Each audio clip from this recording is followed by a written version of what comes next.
মুকলি প্ৰত্যাহ্বান জনাইছিলোঁ যে যদি তেওঁ মোৰ তাত উপস্থিতিৰ প্ৰমাণ ভিডিঅ' বা ফটো এখন যদি দিব পাৰে মই জামুগুৰি চেণ্টাৰত আঁঠু ল'ম বুলি কৈছিলোঁ।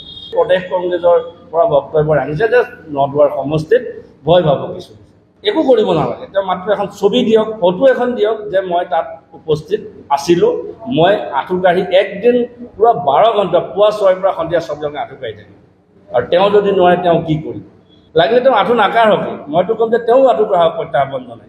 যদি তেওঁ আঁঠু নাকাঢ়ে অন্তত দিয়ক, অসমৰ ৰাইজে সঁচা কথাটো সঁচা ছবিখন দেখক। চতিয়া ব্লকত ভিডিঅ'ৰ লগত পদ্মা হাজৰিকা ডাঙৰ বহি আছে, নদৰ ব্লকত ভিডিঅ'ৰ লগত বহি আছে বুলু আহমেদ।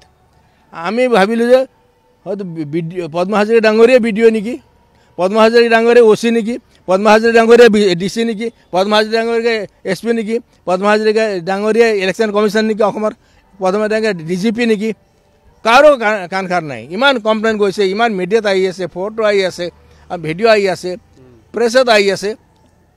ইলেকশ্যন কমিশ্যন যদি অলপো মৰ্যাদা ৰাখিব বিচাৰে, নদুৱাৰ নিচিনা জঘন্য কাণ্ড পদ্মা হাজৰিকা ডাঙৰীয়া শোণিতপুৰত আপোনাৰ তেওঁ আৰক্ষী অধীক্ষক হয়, তেওঁৱে আয়ুক্ত হয় জিলাৰ, তেওঁৱে ইলেকশ্যন কমিশ্যন হয়, তেওঁৱে BDO হয়, তেওঁৱে OC হয়, তেওঁৱে DC হয়, চব তেওঁ। ৰাইজৰ অস্তিত্ব নাই, কোনো দলৰ অস্তিত্ব নাই, অন্য দল নাই, তেওঁ অকলে জিকিব, অকলে খাব।